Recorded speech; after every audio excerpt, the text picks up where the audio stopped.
Hey everyone, welcome back to the arena. I'm MD, joined here by Matt, as well as just an awesome guest that I can't wait to get into here. But before we start the conversation, as always, we'll show love and appreciation to those who continue to follow and show the same back. What's up, guys? Got another awesome guest here that I'm very excited to introduce you all to. So we've got Lex Moschakis. I think I got the name right. Yeah. My fellow Greek.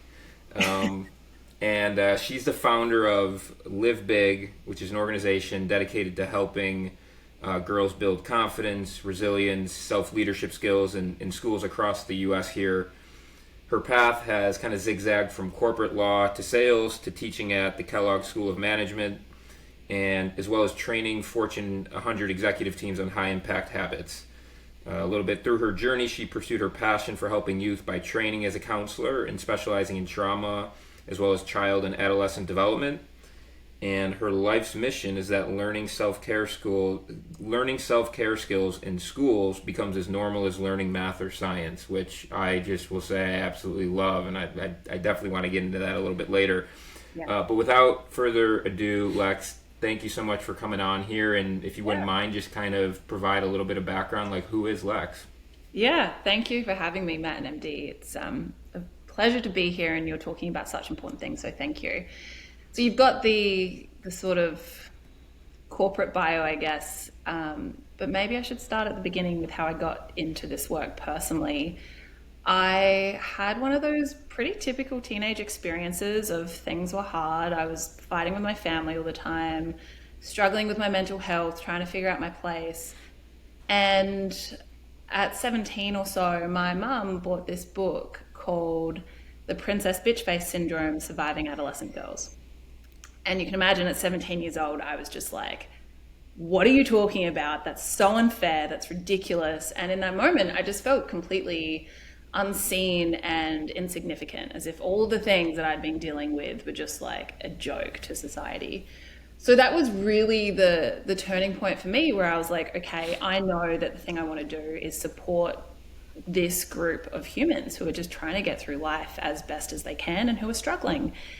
And so, you sort of read my professional background.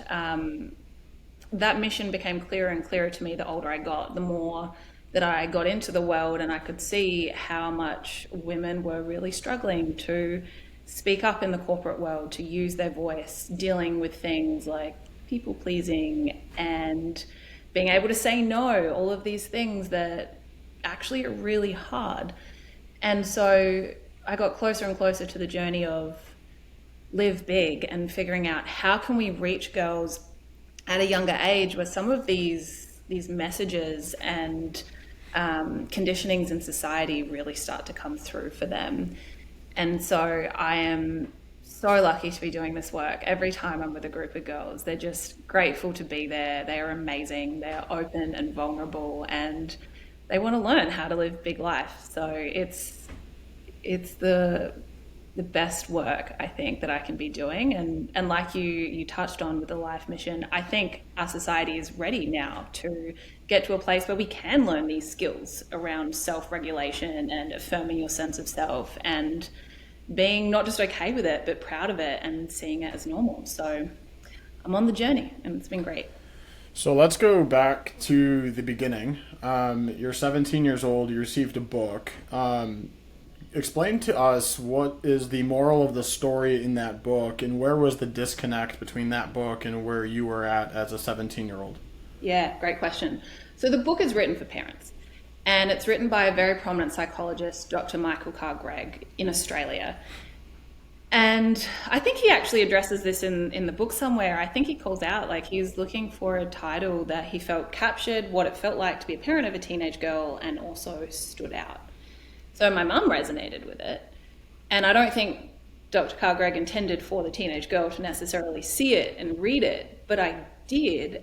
And it felt to me at that time, and it still feels now, honestly, that so long as we see teenage girls as wrong and like psycho, quote unquote, and irrational, we're never going to be able to have empathy for what they're going through, which is, significant developmental changes. They are actually developmentally required to be pushing boundaries, talking back, moving away from the family unit. That's actually a part of what's normal. And that's true for teenage boys too, although of course for now I'm focused on adolescent girls.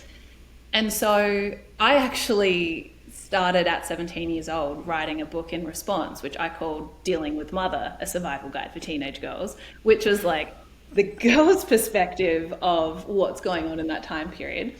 And I feel obligated to tell you, my mum and I are very close, and she actually loves it, and she still asks me, when are you going to publish it?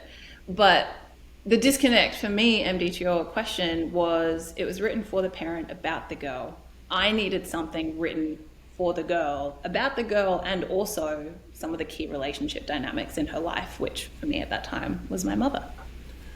You mentioned, Lex, at one point that when you were talking about your journey, that you didn't feel seen and maybe heard. Like, how can we as young adults, and just how can we in general help people make them feel seen and heard in their lives? Yeah. From a trauma lens, there is a philosophy that I've learned to embrace in everything I do, both in Live Big, but just in life in general, which is that all behavior was once adaptive.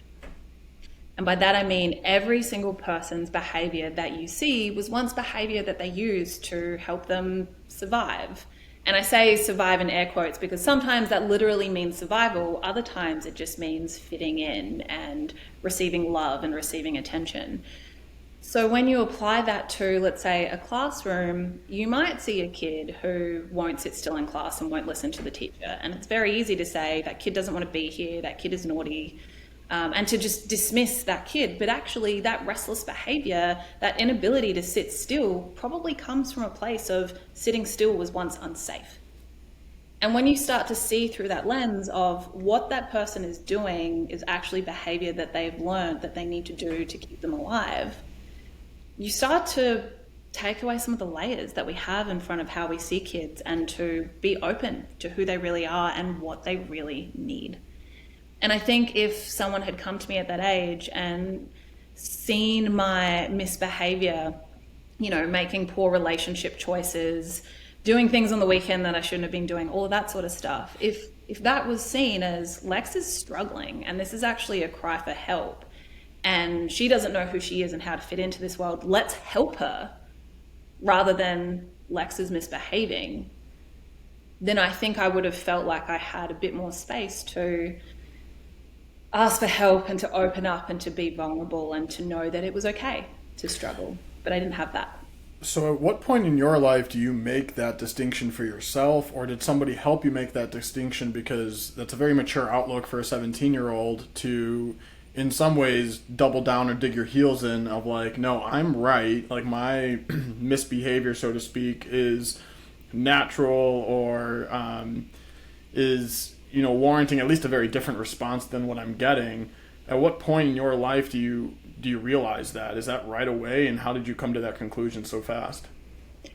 I had an instinct of it at 17. I don't think I could have articulated it, but I knew that something was off and it couldn't just be me. And my parents were wonderful, both of them. I've talked about my mum here, but she also taught me a lot around like empathizing and thinking inward and trying to understand what's going on. And so I had some of those skills at 17, but it was definitely throughout my 20s where I started to learn more, to study more, to have more of these sorts of conversations, that I was able to actually look back and understand what was going on for me in that moment. I couldn't have articulated it then, but I did have a sense of this doesn't feel right.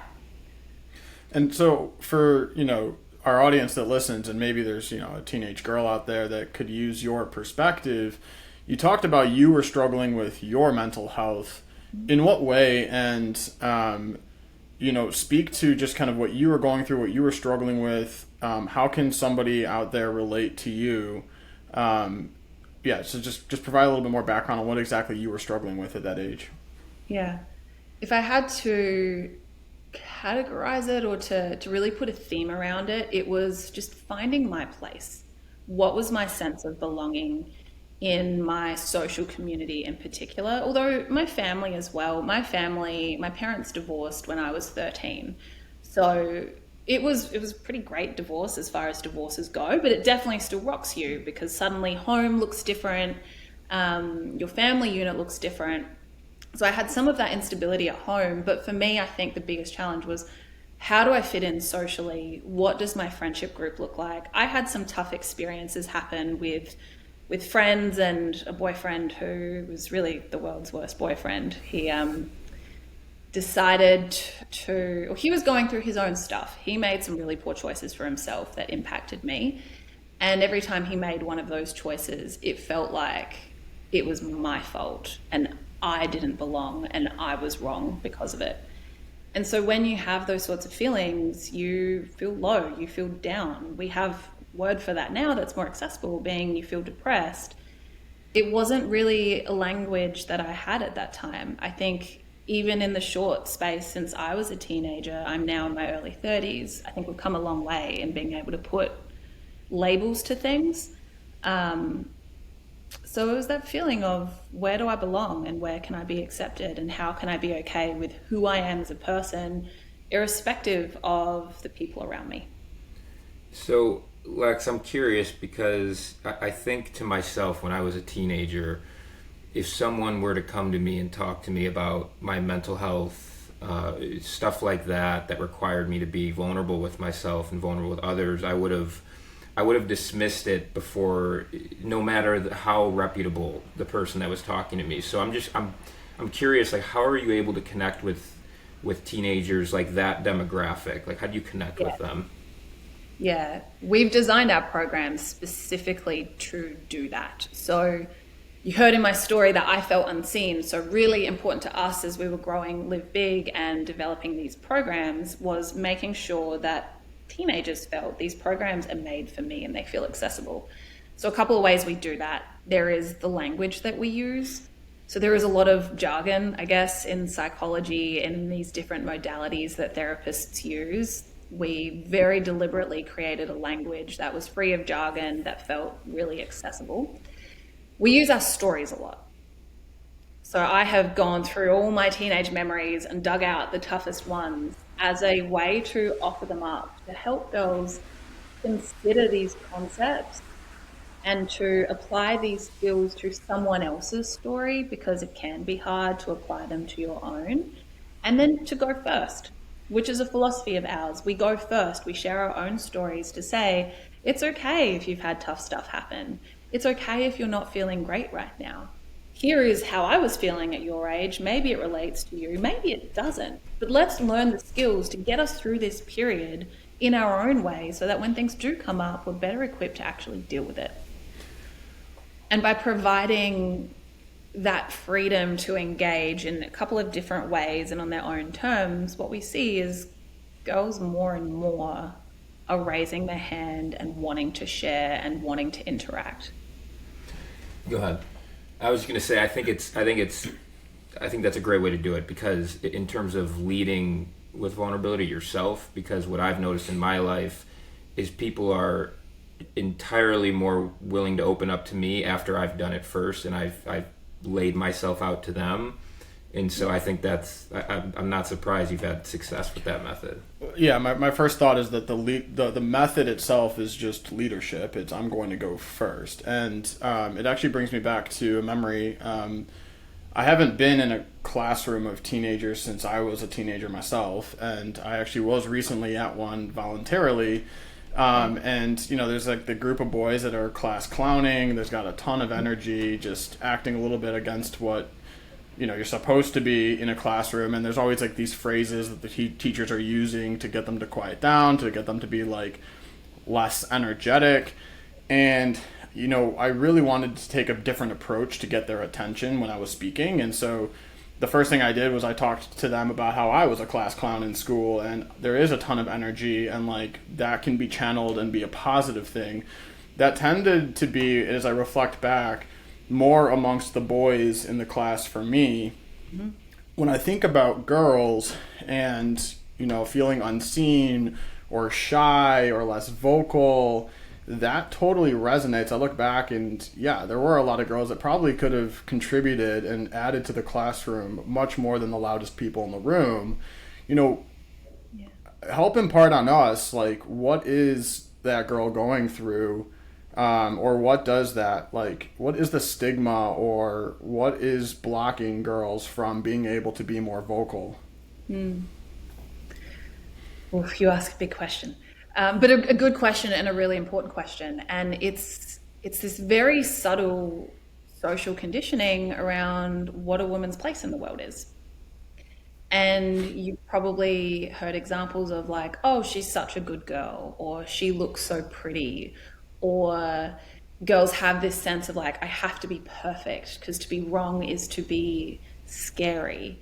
Whereas boys tend to hear slightly different messaging around be brave, be tough, be the loudest, be the strongest. And that definitely comes with its own set of mental health implications. I was gonna say Yeah. that. Yeah, and I think Andy, I shared this with you. We are an organization now focused on adolescent girls, but we're building out our boys' curriculum because we know boys need as much help. It's just the manifestation of behavior in society looks a little bit different. So for girls, it can feel more scary to be loud and to risk being wrong. For boys, it can also feel scary to express emotion. And those are like obviously very big generalizations, and you always, Yeah. always have exceptions to this. Um, so we're careful with how we apply that too. But MD, as you're pointing out, the girls are typically the ones that are afraid of not being perfect. And so they keep quiet because they don't want to risk being wrong. Let's talk about the long-term risks of, what that can then consequate into. I don't even know if that's a word, but for guys who don't address their emotions properly, well, then later in life they act out with more rage. They've got more bottled up temperament. They might actually commit, physical violence. They might develop more addictive behaviors. For a girl who is shy in the classroom and never finds her footing, what are the long-term effects? What does that look like for a girl? Speaking Yeah. obviously to a guy who wouldn't know. Yeah. In the near term, let's say they've gone to college, they've done really well in terms of their grades, they get into a great role. And you've seen this because I know you've worked with a lot of, entry level people on your team. With the young women that I worked with in my career in a management capacity, a lot of them felt afraid to speak up in a meeting if they had an opinion because they were too scared of that opinion being wrong. Or if they were being treated inappropriately, either because someone was being rude or they were given work that they didn't actually have to do per their work purview or whatever it was, they'd have a really hard time saying no. And then let's say fast forward a few years, it's promotion season. Girls are going to be less likely, I should say, to raise their hand and say, you know what, I've earned a promotion and I want to advocate for an increase in my salary as well. I had a mentor early in my career who was a white male, and he had to really help me get over this idea of like, ask for more. It's okay to ask for more. And he would literally say, look, Lex, here's what I would ask for in your situation. It's a lot more than what you would ask for, but why don't you try it? Because I'm telling you, that's what a lot of the men at your level are asking for as well. And so you see the consequences in salary and how high women go on the corporate ladder. And we see that in corporate America. You see it when it comes time to, if women decide to raise their family, what does that mean for them with where they're at in their career at that moment? Are they going to be able to say, yes, I want that promotion and I'm planning on having kids next year and I can do both and that's okay? Or are they going to take themselves out of the game early because they're afraid of being rejected? So not only are these like big consequences, but they compound. If I had asked for more money straight out of college, I probably would have been earning more 10 years later than what I was, but I was too afraid to ask for it, and I was too afraid to be seen as someone who was asking for something they didn't deserve.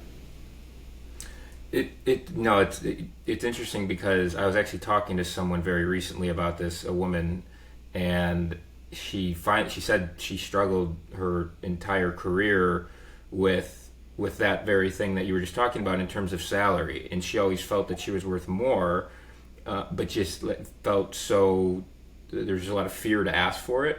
And this year she finally did it, and her board was like, I'm not going to say the name, but we've always thought you were worth more, but this is what you've asked for, so of course we're going to, we said yes. We think you're worth a lot more than that. And then I also tie it back to, in a little bit different scenario, my mom, who is extremely successful in a field dominated by men, and as a man, like, I had never thought about some of the challenges that until she brought that come with that, until she brought them up to me. And then on the flip side, think about my sister, who is also in corporate banking, in finance, and my mom's mentality is more so like, you are in the minority. Like, you not only can you ask for more, like, you can go wherever you want. Like, if you're not happy at this company, you're gonna have a place at this company because you're very smart and you're a female in a male dominated industry. So, like, your opportunities are endless. So I thought that was just an interesting perspective of looking at it as well. But as you were saying that, I'm just thinking through all these different scenarios in my head that have played out, that I've seen, like, happen in my life very recently. Yeah. There are so many of them, and it's amazing for your sister to have a role model in that, because a lot of people don't have a role model in how to ask for more, how to advocate for themselves. And, you know, finance is a great example. It is an industry that is finally opening up to the fact that you need diversity in a team just to make good decisions. You know, whenever you're making big decisions in life, you have to have diversity in the room. And I'm sure your sister is talented, and wherever she chooses to go, she's earned her place to be there, regardless of whether or not she's a woman, but because she's great at what she does. And I think that's really important too.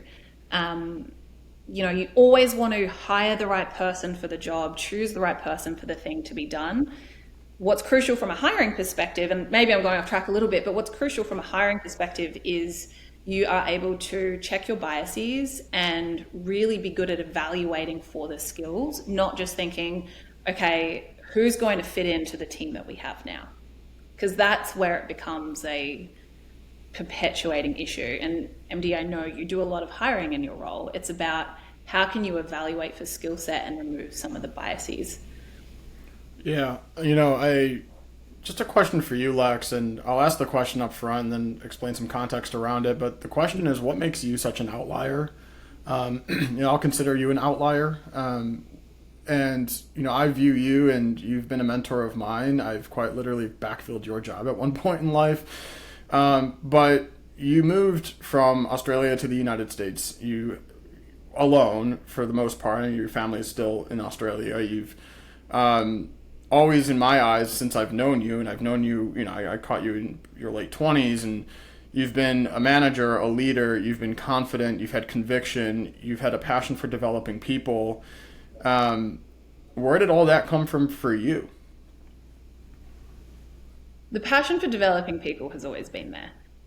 It is the thing that I love to do more than anything. I was in the legal industry, as you know. I was in business development. My team had an amazing impact. All that was awesome, but it was watching people on my team move into the roles that were a great fit for them, or to see them step up and challenge someone when they needed to be challenged, to see them go from being, you know, like an entry-level salesperson to having their own book and killing it. That sense of this person can thrive and I get to play a role in helping them figure out how to do that, that's always been the thing that lights me up. Always. When you say always, though, Lex, I want to ask you, because I think I share a similar mindset now, but that only came after my personal journey. So, like, once I was able to improve my mental health and get through what I needed to get through and grow myself, did I now want to help that for other people? Because I now know what it feels like to live with one mindset and live one way, and I also know what it feels like to struggle and to live in like a fixed mindset. So when you say like you've always had that passion, did it come from your own kind of you had mentioned you struggled with your mental health and obviously kind of worked through it. Is that where you think it maybe stemmed from? Because I know for me personally, like I have not always had a passion for developing people and wanting to help people. It's really come since I've really worked on myself. I think yes, because I've had some of those challenges. I've had that sense of how do I fit in here? What do I do? And I've always had amazing role models in my life, and I could see the impact that they had on me my entire life, like even from my childhood. I think that's a part of it. I wanted to give back to others what had been given to me. And because that came first, MD, to your point earlier around the conviction and the leadership and where did that come from? I think it came from working through some of those challenges and seeing my strength in supporting other people gave me strength for myself. Does that make sense? It was like when I saw what I could help people achieve, it was like, oh, I can help myself achieve that too. And maybe that seems a little bit backwards, but when I think about that period of my life, I always felt more conviction when I was advocating for someone else than when I was advocating for myself. I would go to bat for my team any day. I could take on the CEO if it was for the good of my team. I didn't have to, but I could. But if it was for me, I would have struggled. So I think it was the leadership and the conviction and the strength came from being able to help others do the same and then realizing, why can't I apply this to myself too? The journey's never a straight line either, and you've have done pretty big things, pun intended, with Live Big. Just curious, has there been doubt? What are the setbacks in your life? Like, what do those look like? For people who evaluate your story, they get a snapshot of kind of the forward progress where you've gone in life and all of what you've built. But what they don't see is that along that journey, there will always be setbacks, maybe not tangibly or physically, but maybe even mentally. Maybe there's doubt. Maybe there's a sense of quitting or a sense of wanting to stay within comfort zone when really a lot of your progress is probably you stepping out and breaking through into new comfort zones or breaking out of comfort zones. For somebody who has the Lex in them, right, and maybe they fear what those setbacks could feel like, speak openly about what those are and how you handle those. Yeah, on that, like, do you ever get imposter syndrome? To MD's point, you were in one corporate field and you transitioned and started your totally different thing. Like, does that ever set in as well? Every single day. Every day. And so the big philosophy in Live Big is about you get to choose for yourself at any moment what you need to live your big life. So I want to talk about that philosophy because it's the best way to answer your question. Living big means at any point I can choose to connect to myself, to create what I need, and we focus on confidence, resilience, and self-leadership so that we can be who we want to be. That is always a choice. It is not an amount. It is not a fancy life. It is not having the most friends or the most followers or anything like that. It's always, what do I choose for myself in this moment? And so I think back to 17-year-old me, where I got really clear on my North Star. I knew at 17 years old, I wanted to figure out a way to support adolescent girls.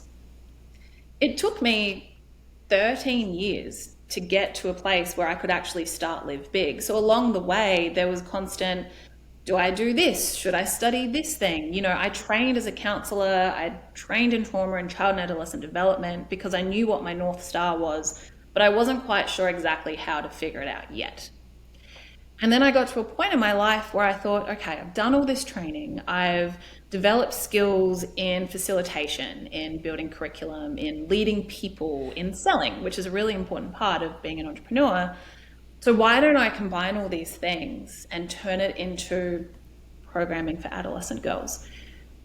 And so there were choices along the way that I made throughout my life that had the North Star of what I wanted to do in mind, even if it wasn't really clear. So if there was somebody listening and thinking, okay, I think I want to support this group of people or I want to do this sort of work, I'd say, okay, get really clear on your North Star and figure out, when you're faced with a choice, what's going to help me achieve that North Star or not? And it doesn't mean you have to quit your job and start your dream company right away. It took me a really long time to get there, but I was really clear on everything I was doing would one day be helpful to me. So I pose that question to girls. I pose that question to everyone in my life. What can you choose for yourself right now that'll help you get to where you're trying to go? And sometimes that just means I'm exhausted. I need to spend a day in bed on Netflix, not talking to anyone. That is living big if that's a choice for you that you need. Other times it's, you know what, I want to learn this new skill set. Never done it before. I'm terrified, but I'm going to choose to step out of my comfort zone into my growth zone, and I'm going to choose to be vulnerable there, and it's not going to feel great, but that's okay because it's in service of my greater purpose. And that's a scary and hard feeling, but I think getting out of your comfort zone, especially, you know, in your 20s, what your 20s is there for, really. If you're too comfortable in your 20s, you could probably stretch yourself a little bit more. So learning the skills to actually step out of your comfort zone and grow and try something new, and knowing that it's in service of your North Star, even if you can't see the perfect vision, the end goal of it yet, that's okay. That's good. How do you balance that with the fact that maybe a teenager, without a fully developed brain, without a number of life experiences, they're already starting to form a North Star in their mind, and it might seem a little, I don't know, out of left field or a little dreamy. And how do you balance, you know, pushing somebody to strive for their vision with also helping them understand maybe some of the realistic nuances and obstacles of the real world, and or do you at all balance that? Lex, I gotta say, real quick, you just motivated me. I have improv here in an hour and a half, and I always still get a little nervous. And when you said, you know, if we're not getting out of our comfort zone in our 20s, like, we can probably stretch ourselves. And I think that's exactly what I need to hear. So thank you for that. Yeah, you're welcome. Myself too. I get it. It's hard. MD, to your question around, do you think about the challenges that come with those big lofty dreams? Yes, you think about them for sure. And take any famous person or any person that has done something really extraordinary in the world. It wouldn't have been a safe and easy thing to do.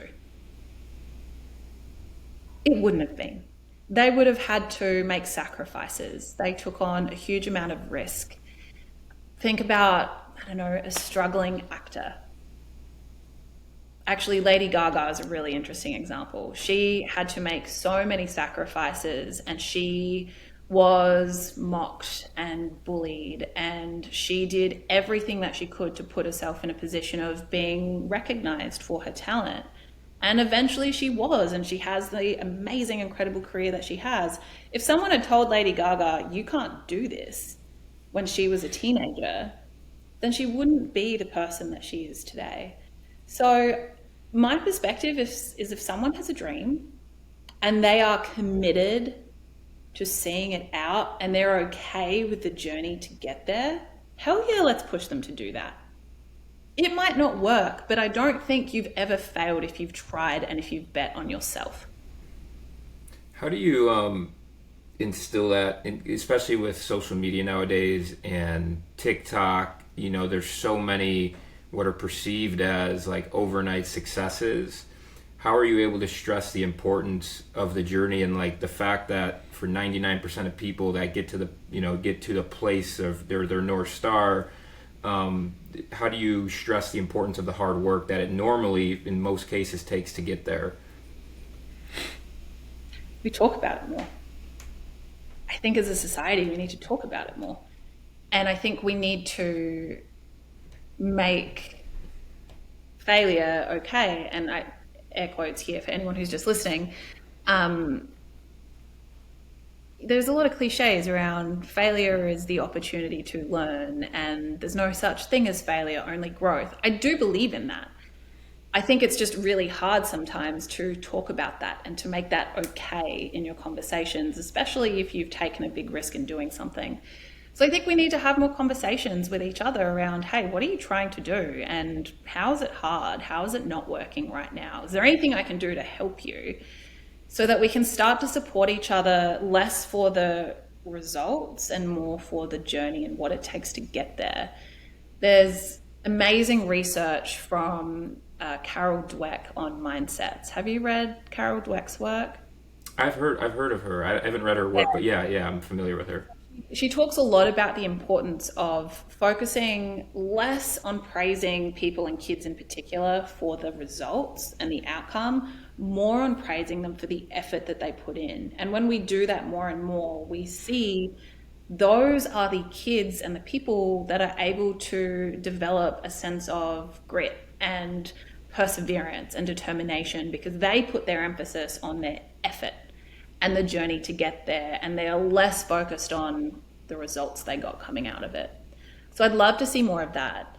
I am so motivated by the clients that we work with who are trying something different with Live Big. This is a different sort of curriculum. It is focused on skill building in self-regulation, in developing and strengthening a sense of self. And I love that because this isn't a part of school. Typically, it's not really something that's common to learn in school, but we're starting to see more of an openness to learning these skills. And when you can learn these sorts of skills that can help you be present, that can help you check in with yourself, that can help you get to a place of calm and regulation, it gives you what you need to move through those challenges, so that sensations of anxiety or tough days or people telling you can't do something but you really want to do it, so that those things don't get the best of you. Lex, I want to go back to the word sacrifice and its role in the journey of people achieving their dreams. You know, I made one small lifestyle change and I gave up alcohol, and that came with just a list of sacrifices, right? So I can only imagine when you speak into the scheme of, like, the grand scheme of achieving a dream, and let's just take any adolescent girl then becoming a founder, CEO, owner of a business. That's perhaps a big dream for a great many people. And we can speak to just women in particular. And I think there's a timeliness around now in society. We should start to talk about that dream for girls.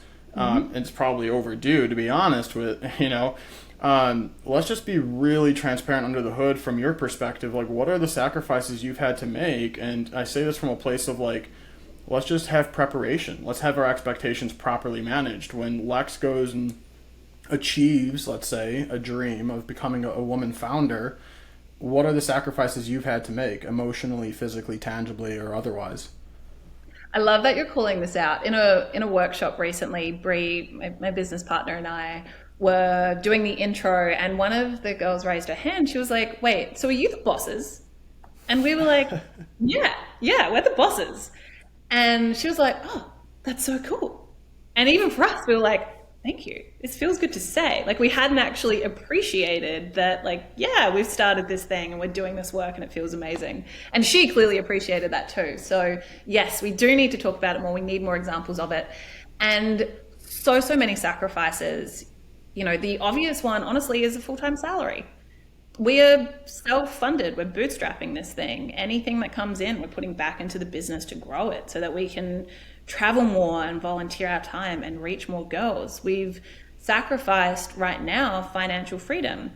And I'm very privileged to be in a position to do that. Let me make that clear. Like, there is a lot of luck that goes into being able to say, I can forego a full-time salary right now to make this work.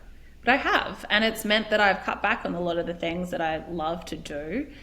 And it feels like a sacrifice. And there are definitely days where it's like, yeah, I want to buy that thing, but I can't buy that thing right now because all of my time, my energy is going into supporting Live Big. So that's a sacrifice. A sense of, how do I frame this? That feeling when you have done your job and you know what you're doing and you're like, yeah, I know how to do this thing. You know that feeling where you're in a rhythm and it feels good because you know how to do the job you're meant to do? I've sacrificed that for sure, because when you're starting a business, everything you do is the first time. And you never have someone telling you, yes, you're doing that thing right, or no, you're not doing that thing at all. And so whenever I do anything, honestly, it's like, I think this is right. This feels right to me. I'm going to do it. But it means I'm constantly in that mindset of onboarding, really, of I'm constantly learning a new job. So I do honestly miss that feeling of there is a word and it's not coming to me, but that feeling of like, yeah, I know what I'm doing and it feels good. Comfort? Comfort, we can use comfort. But that's also exciting, right, Lex? Like, for you, is it not exciting, like trying new things for the first time and like figuring it out? Like, I think even starting this podcast, we've had shows where we've recorded the whole show and then we find out that someone's muted, and so it's scrapped. Like we've had all sorts of quote unquote failures, but to me. I think that's just a way to grow, and for me, it's exciting, and I do, to your point, there is a component of it that is also a sacrifice. Which is why I went with the word comfort, because when you sacrifice comfort, well, then you're going into discomfort and hence growing. So every experience you're undertaking among the sacrifices essentially is just your growth journey. Yeah, there is definitely excitement in it, Matt. But it's like what we were talking about earlier. It's always mixed in with that fear and hesitation. And I'm making a choice to be okay with that fear and hesitation and to move forward in spite of it. Something that I'm working on is taking more time to pause and celebrate the wins. We've had a pretty amazing first year and we're super grateful for it. But also we know that we worked really hard for it. And so taking a bit more time to acknowledge that excitement piece of it and to celebrate it's been important, but it's icky. It's a lot of icky and uncertainty and risk and pressure, but it feels good at the end of the day. So those are some big things. There is sacrificing time.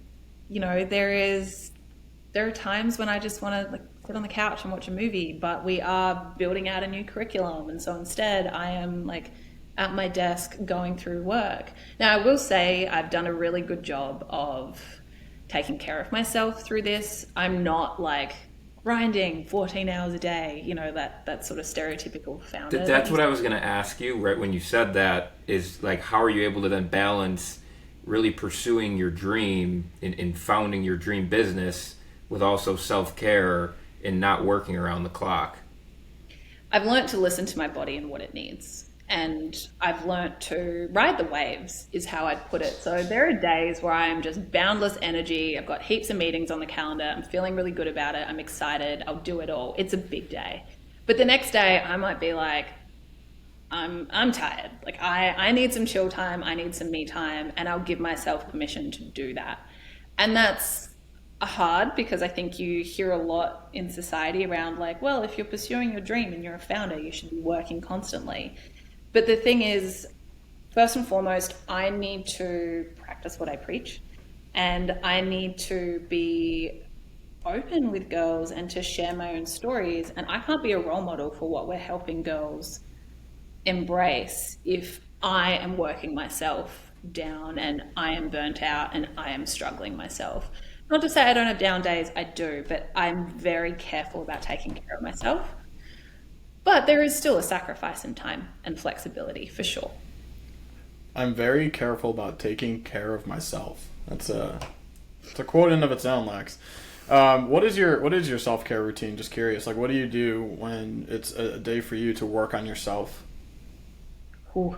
I sit down and I'm like, okay, what are the things that I just want to do today? What are the things that I love to do?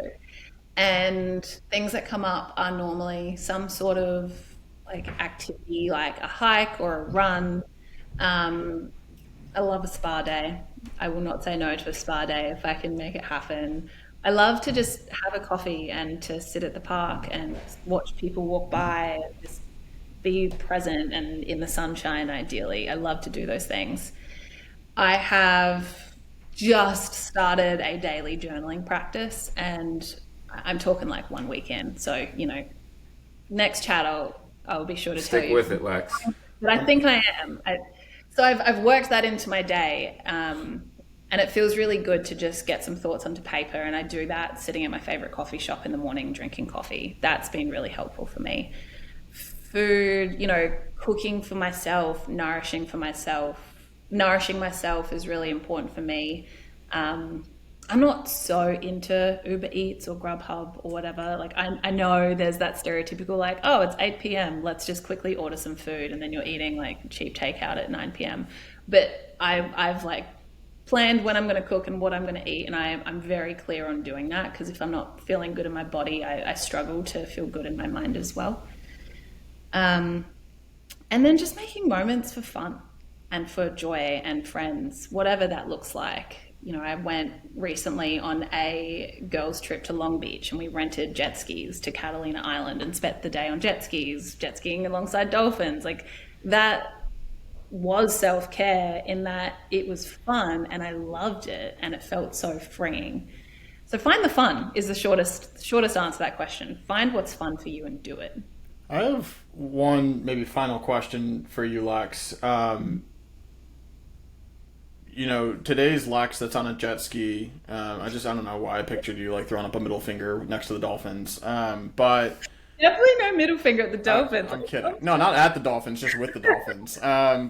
Just curious in terms of how you've evolved from that 17-year-old that received a gift, or we'll call it a gift, that book. What's something that you would tell that Lex about, I guess, to prepare for today's Lex? You got this. You got this. In the little moments of like studying for an exam, in the big moments of taking on my first job, of moving to New York without knowing anyone, to all of the crazy, amazing things that I've done. I think my motto, if you will, and the thing that I always want to tell all kids and girls, and that I wish I'd heard for myself, is it's going to be okay. You've got this. I got one more question for you, Lex, because we've talked a lot about going towards that North Star and making decisions based on that North Star and what aligns with what's going to get you there. But for people, whether it's a teenage girl, a teenage guy, or myself, or I think, or a 50-year-old, I think there's people today that like it's never too late to start. So I guess my question is, how would you tell people, help them identify that North Star? Like how can we better connect with ourselves? Because I think, for a period of my life, it was like, well, I know what I don't want to be doing, but I don't really know what I want to be ultimately doing. Hmm. I think there are millions of those people out there. And to those people, I would say, firstly, it's okay. It's okay if you're not sure yet. Take the pressure off yourself, because putting pressure on yourself is not going to help you figure out anything. And it's certainly not going to help you have the mental space and clarity that you need to go within and to figure that out. So firstly, be kind to yourself.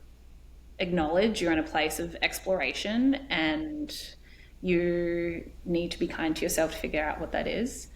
I would say, see if you can get some space. And maybe in an ideal world, that's being able to go away for a few days or a few weeks and to maybe be alone and to take social media out of your life and give yourself the mental space to have things come to you. I think we jam pack our days and our schedules and we're constantly receiving information from the outside world. And that makes it hard to have moments of clarity around who we are and what we want. So create that space. And then I would say, what do you gravitate towards? A question that I love is, if you were in a bookstore and you were in either the fiction or the non-fiction section, where would you go? Like, what would you want to read about or learn about? What would your pull be? And whatever book it is that you would pick up and decide that you want to take home and read more of, that's actually a clue into what sparks you and what interests you.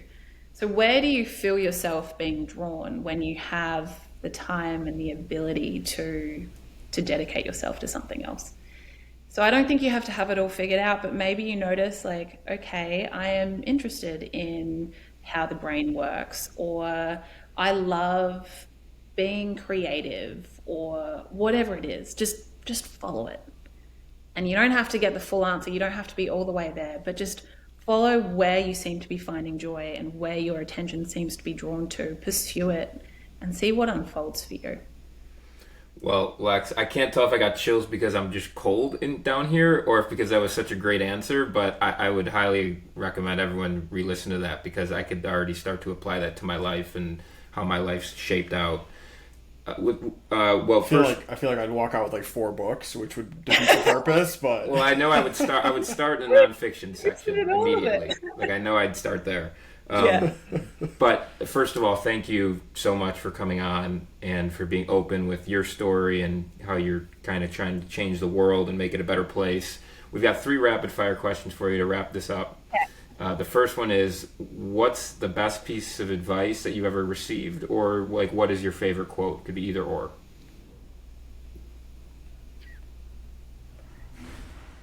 Bet on yourself. Bet on yourself. All right, next. If you could have dinner with anyone in the world, dead or alive, who would it be and why? I love Bosma St. John. I would love to have dinner with Bosma St. John. and for those of us who don't know who that is, She is an amazing, badass woman who became quite known as a marketing leader at Pepsi, then at Apple, then she's been at Netflix. She's been the head of marketing in lots of big corporations, but more than that, she is someone who has an amazing story, who's done a lot of work helping all people, but women in particular, feel like badasses. That's I think her workshop's called like the Badass Workshop or something like that. She's someone with an incredibly powerful story who has experienced so much trauma and grief and suffering, and she is just this vibrant, amazing human who speaks a lot about what women are capable of, and she is like the epitome of being who you are. So she's the first person that comes to mind for me. Lastly, and you kind of already answered this with your self-care, but like what do you like to do in your free time? Hobbies? I play bass guitar. That's the number one. So I picked it up in COVID. I've had lessons for a few years now, and I recently joined a band. And I don't know that anyone will be paying to listen to us anytime soon, but we're getting there. It feels really good. So You have to start somewhere. You got to start somewhere. Is there like a relationship with music that you've developed more recently, or why did you pick it up so late? I actually did try and pick it up in high school. I did pick it up in high school, and then honestly, I wasn't great at it, and then I put it back down. And I just sort of did the bare minimum that I needed to do in high school to be a part of like my high school band, but I didn't take it seriously. And then I started taking it seriously as an adult.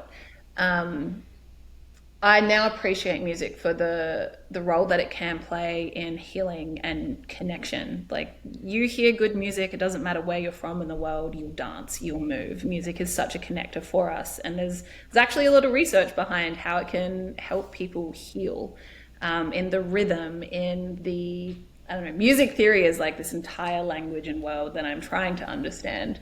But music is healing, and it's a connector. Thanks again, Lex. We're going to set off here. We really appreciate it. Thank you.